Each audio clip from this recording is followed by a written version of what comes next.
day 6 of the Ukrainian offensive into Kursk Oblast. The Ukrainians keep advancing, albeit somewhat slower, while the Russians rushing in forces from wherever they can find them and starting first counterattacks with very limited success. On the Ukrainian side, there are rumors that the Ukrainians have opened up additional lines of advances, whereas on the Russian side, complete chaos is reigning as of now, with reports of, for instance, military police stopping advancing units to check their passports, and columns that are being rushed in to reinforce the lines being struck by Ukrainian artillery and FPV drones, causing heavy losses. We'll talk about all the details we have from the current state of Ukraine's offensive into Kursk Oblast in this short situational picture about Ukraine's offensive in Russia.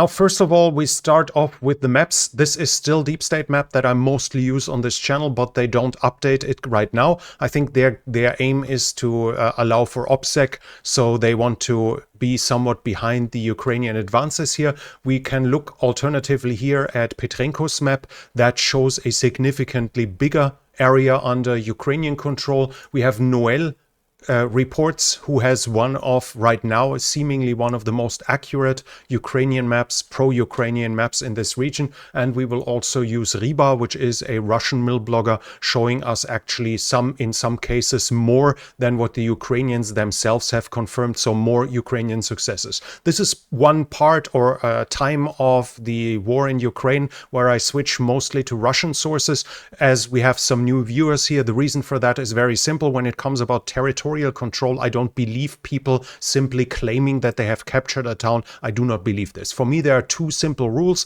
A, pigs or it didn't happen, and B is the defeated side admits defeat. If one side admits we lost that town, we know by 98% certainty that the town was lost, whereas if a side claims we've captured it, it's far less certain, because we had that even from both sides, that claims were about captured towns that have turned out not to be true. So this is a part where we switch a little more to the Russian side, which obviously for the pro-Ukrainian side, watching this war is a pleasant time when I'm forced to switch over to the Russian sources. To go to the area of control, we are still at a point where it seems likely that Ukraine does not control 100% of Sucha as of right now. Noel, for instance, confirms this, and Riba as well, as you can see here. Noel, the units in Sucha are probably cut off or close to being cut off, as the Ukrainians have crossed the river in the south and in the north and have bypassed it. So it's uncertain to which degree Russian forces are being cut off there, but it seems to be likely as of now. The Ukrainians have also advanced in the south. We have them posting a picture, a video of them raising the flag in the town of Guevo, but this is far from the current state of affairs. If we look at Riba again, we have Guevo here, and we see that even the Russians admit that the Ukrainians have advanced to Plechovo and are attacking Spalnoe and Borki as of now. So the Russians admit that this whole area is more or less under Ukrainian control as of now, seeing that the Guevo the capture of the town is far behind the actual front line in this very moment. The fighting is also happening close to Martinovka. Here, the Russians claim that they recaptured the town, basically admitting that the Ukrainians were in control of the town for a time, but now they say that they have recaptured it and are currently defeating or fighting against Ukrainian counterattacks. And we see the pro-Ukrainian Noel map confirming that the front lines are close to it, and we have Noel as well confirming that they're close to it but not under full control at the same time. And again, here Riba, we see that the gray area, the contested area, is very close to the town, but the town itself is not under control. So this seems to be likely that the front line is somewhere here, like Noel says at this very moment. We have advances to the west of it, though. Here in the center of Kosica, we have a fresh geolocation, not absolutely fresh, it's from yesterday, where the Ukrainians were unloading troops there they had a small column with a truck, a IFV, and an MBT, probably a T-64BV, and they were here in the town. So we see already north of Martinovka, which shows when they disembarked troop. This was not a reconnaissance troop, which we had in the past of Ukrainian advancing behind the lines in the past few days, as the front line has been somewhat permissive to smaller groups piercing through it. This is not a case, so the area here seems to be under Ukrainian control now, and we see that Noel is confirming this at this very moment. According to Riba, the Ukrainians are in control of Lyubimovka. As we can see here on their map, we see the town here, and Riba says the Ukrainians are in the northern forest, and there is actually a geolocation here from this very point close to Korenovo. And right now, Russian reports is a diary of a paratrooper from roughly 2 hours ago said that the Ukrainians are currently attacking Korenovo with massive attack of FPV drones, and artillery is firing, and up to 150 men are trying to enter the town. So a bigger attack of the Ukrainians was launched in the direction. We do not know the outcome as of yet. This is the current front line here. As we can see, it seems to be very close to what I can confirm myself, what Noel did here. But the interesting part is this isn't all we had over the past few days. Yesterday night, two majors, one of the more reliable pro-Russian forces, pro-Russian mill bloggers, said that the Ukrainians had crossed over the border, had a breakthrough of several tens of kilometers. This spread around, led to a mass panic, to civilians fleeing the area. And right now it's not even clear anymore whether that was a reconnaissance group of the Ukrainians that was actually operating there, or whether there were Ukrainians there at all. So the southern area where yesterday night reports came in of a supposed breakthrough in depth somewhere in this area seems to not have been the case. Maybe a small Ukrainian troops operating in the Russian rear, but definitely not a bigger advance. But at the same time, right now we have another report, and this is here from a smaller pro-Russian channel, which claims that the Ukrainians have taken Slobodka Ivanovka. The town of it is now under their control, and this is here actually, and this is interesting because this would be here. It's roughly here at this point. This would indicate that the Ukrainians might open up a second line of advance towards Rilsk, even though right now it seems to be more of a small border incursion. It's unclear, because I at least would expect the Ukrainians to obviously advance along the road here from Luhiv instead of crossing here somewhere cross country. This seems less likely at this very moment, and we would have expect a Ukrainian bigger attack coming on a second line of advance to assist the attack at Sucha somewhat earlier, but we'll see how the next days turn out. Interesting, though, is that the current situation behind the front line is complete chaos. We have the Russians confirming that significant problems are occurring. Military police is stopping their own forces that are in the process of being sent forward. Units do not have any idea who is on their side, who is guarding their flanks, which obviously increases the likelihood of friendly fire as well. Some of it is because of different units being thrown together, as the Russians are basically dragging to the front line whoever is available at the same time, and they might not have the same radio frequencies, and Ukrainian electronic warfare is also playing a role in this. Right now the defense is mostly done with forces from Rosgvardia, from the FSB, and from the Ministry of Internal Affairs, and we need to understand that those are border troops. Those are National Guards that just recently got permission to receive heavy weapons, so that those units have significant amounts of heavy weapons.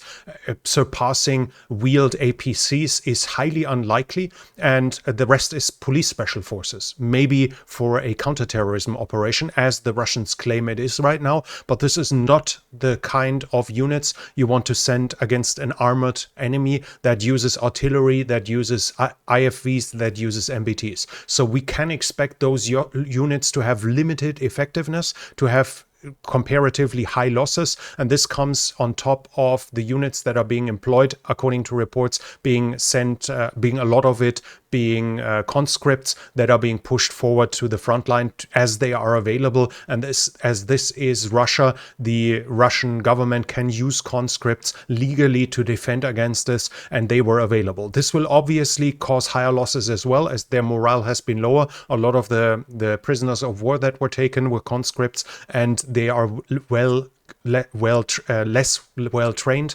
They have they will suffer higher losses, and their equipment, as they were meant to be in the backwaters, their equipment will be less good than the frontline units from the Donbass as well. Russian mill bloggers are also saying that 9 brigades are now being sent on the way. I can't confirm this as of now, but it would show us how serious the Russians take the Ukrainian attack by now. And Ukrainian mill bloggers are also naming names of the units that are being employed. The interesting part here is they are basically saying from every part of the front line up to Zaporizhzhia. This would show that the Russians by now are no longer satisfied with the local forces. The first 1 or 2 days, a lot of Ukrainian analysts also and international analysts said that the whole advance is pointless because the Russians will be able to quell it with the units that aren't even meant to be used along the front line, and thus a easing of the situation along the front line cannot be expected. This seems to be obsolete by now, the information. So now we do have units, not 100% confirmed yet, but it seems highly likely that the Russians are now scraping together brigades from all parts of the front line, from the southern area of Zaporizhzhia, from Donetsk, from Luhansk, and from Kharkiv, to reinforce there, to push the Ukrainians back, and thus this will have some effect along the front lines. This should ease the Ukrainian position in this area in the near future. There are also reports that units are still being attacked on their advance with drones, artillery, and HIMARS. For instance, the 272nd Motorized Rifle Brigade supposedly suffered heavy losses. There are claims, at least, with dozens of KIA, 100 WIA, and several T-80s being lost, so the MBTs. I cannot confirm this. The unit was coming from Kharkiv, which would be another front line where them missing would obviously improve the Ukrainian situation. As said, this is unconfirmed, and there is a video that shows trucks from the 810th Naval Infantry Brigade that was in Donetsk, and supposedly they are being put on the march towards Kursk as well, showing that more units are leaving. Right now, from all what I see, it's still only units that were behind the front line. So we see the Russians still advancing at other parts of the front line, but they do not have replacements anymore. Right now, the advance is still being kept up. We have a military blogger here, the Voenkor Kitten, that says that the Ukrainians do not have serious defense in this direction. We're talking about the southern area, and are forced to constantly roll back. Ours are trying not to lose the initiative and are moving forward, but a significant part of the forces has been transferred, you know where. So we have Russian mill bloggers confirming that while they are currently still able to advance, while they're currently still able to keep up the pressure, that this might end very, very soon, as every loss that is currently being suffered along the front line there will be trouble for the Russians to replace them, to send in fresh reinforcements. Thus, the pressure along the front line should stop fairly soon. We also have claims that from Riba.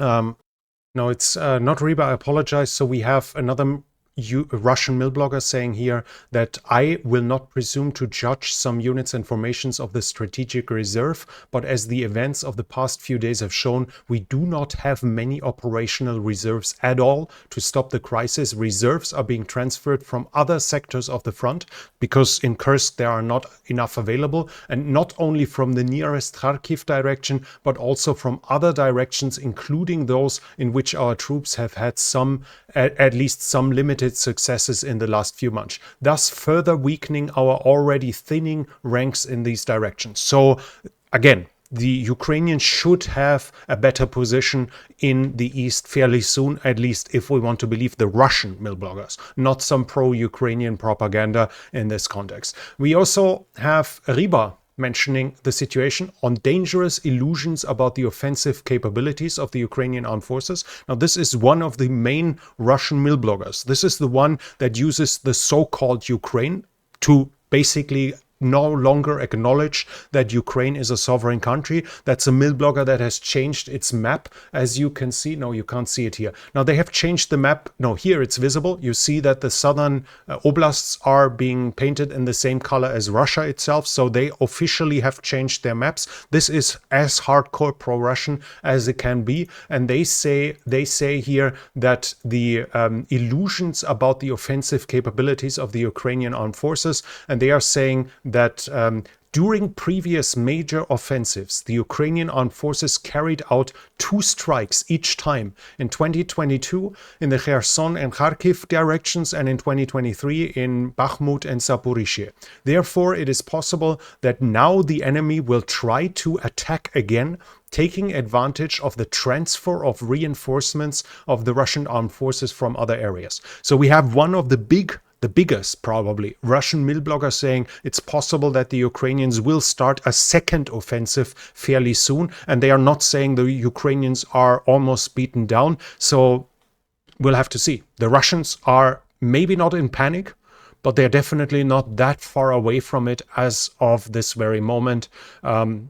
This is probably very, very good news for Ukraine. Ukraine has some bad news too. According to reports, Starlink causes problems because it's banned in Russia, and as the Ukrainians have entered Russian territory, Starlink supposedly stopped working. I cannot confirm it as of now, even though it seems likely.